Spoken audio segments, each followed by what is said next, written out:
స్వామి శరణమయ్యప్ప.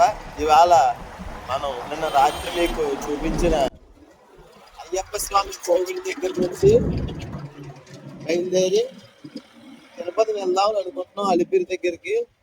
అలిపిరి దాటాక మనకి జూ పార్క్ రోడ్ లోంచి ముందుకు వెళ్తే ఒక బస చేసే సౌకర్యం ఉంది. అక్కడికి వెళ్దాం అని అనుకుంటున్నాం. మరి స్వామిదయ్య మా స్వాములు తొక్కే దాని మీద ఆధారపడి ఉంటుంది. ఒక్కలమే మనం ప్రయాణం చేసేటప్పుడు మనం ఒక టార్గెట్ చెప్పి దానికన్నా ముందుకే వెళ్ళొచ్చు, లేదా ఒక 4-5 కిలోమీటర్లు. నలుగురితో వెళ్ళినప్పుడు మనం నలుగురిని కలుపుకుని పోవాలి. ఇప్పుడు మనం తొక్కాం, వాళ్ళు తొక్కలేకపోతూ ఉంటారు. నిన్నంతా కూడా ఒక స్వామి సైకిల్ ఇబ్బంది, మొన్నంతా ఇంకో స్వామి సైకిల్ ఇబ్బంది.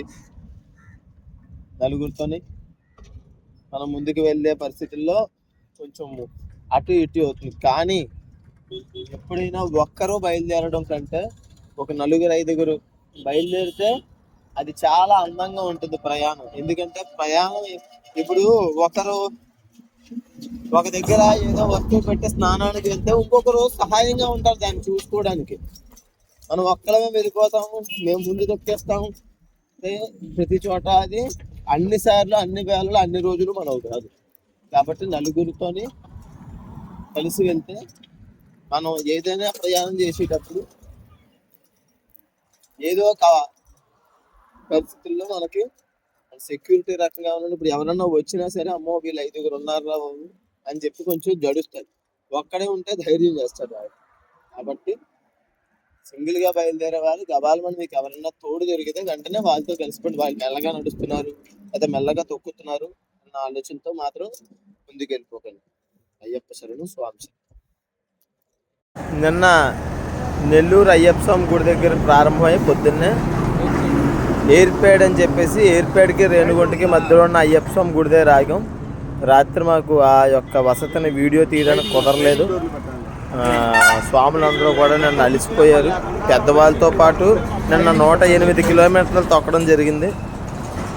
ఇప్పుడు మేము 108 కాకపోతే 150 తొక్కినా పర్లేదు. కాకపోతే మా గురుస్వామి వీళ్ళందరూ పెద్దవాళ్ళు, వాళ్ళతో పాటు 108 కిలోమీటర్లు తొక్కడంతో నిన్న సాయంత్రం చాలా ఆలస్యం అయిపోయింది. 8:30 అయ్యింది టైము.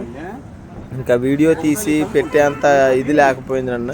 కానీ ఆ ప్రదేశం ఎక్కడ అంటే ఎయిర్ప్యాడ్ దాటిన తర్వాత మీరు టోల్ గేట్ దాటిన తర్వాత కరెక్ట్గా 2 బ్రిడ్జీలు ఎక్కి దిగితే రెండో బ్రిడ్జ్ డౌన్లో లెఫ్ట్ సైడ్, రైట్ సైడ్లో అయ్యప్ప స్వామి పీఠం, కోవిల 2 కూడా ఉన్నాయి.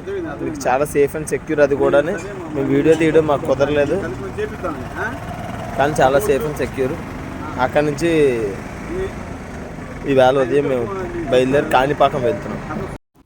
స్వామి ఇది నాయుడుపేట దాటిన తర్వాత, నాయుడుపేట ఊర్లోంచి బయటకు వచ్చిన తర్వాత హైవే మీద కరెక్ట్గా 4 కిలోమీటర్ అయిన తర్వాత లెఫ్ట్ సైడ్లో ఉంటుంది వీరబ్రహ్మేంద్ర స్వామివారి కోవిల్. ఇది ఇక్కడ నైట్ స్టే చేయొచ్చు, మధ్యాహ్నం కూడా ఉండొచ్చు. ఎందుకంటే గ్రిల్స్ వేసి ఉన్నాయి. ఈ తాళం కూడా ఇదే పక్కనే ఇల్లు అయ్యగారిది.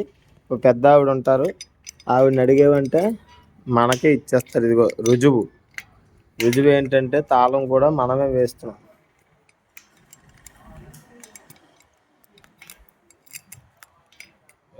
తాళం కూడా మనకే ఇచ్చేస్తారు తాళం.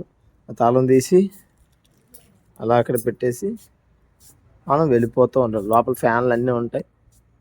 వాష్రూమ్స్కి, స్నానంకి అన్నిటికి బాగుంటుంది. వాష్రూమ్స్కి రోడ్డు అవతలకి వెళ్ళిపోవడం, స్నానం ఇది ఇక్కడ చేయటం. హైవే నాయుడుపేట ఊరు నుంచి బయటకు వచ్చిన తర్వాత హైవే మీద లెఫ్ట్ సైడ్కి పోతునూరు వీరబ్రహ్మేంద్ర స్వామివారి గుడి, ఆ పక్కనే ఇల్లు. రాత్రి స్టే చేయొచ్చు. లోపల గ్రిల్స్, ఫుల్ సెక్యూరిటీ. అయ్యప్ప శరణం స్వామి శరణం, స్వామి శరణం అయ్యప్ప.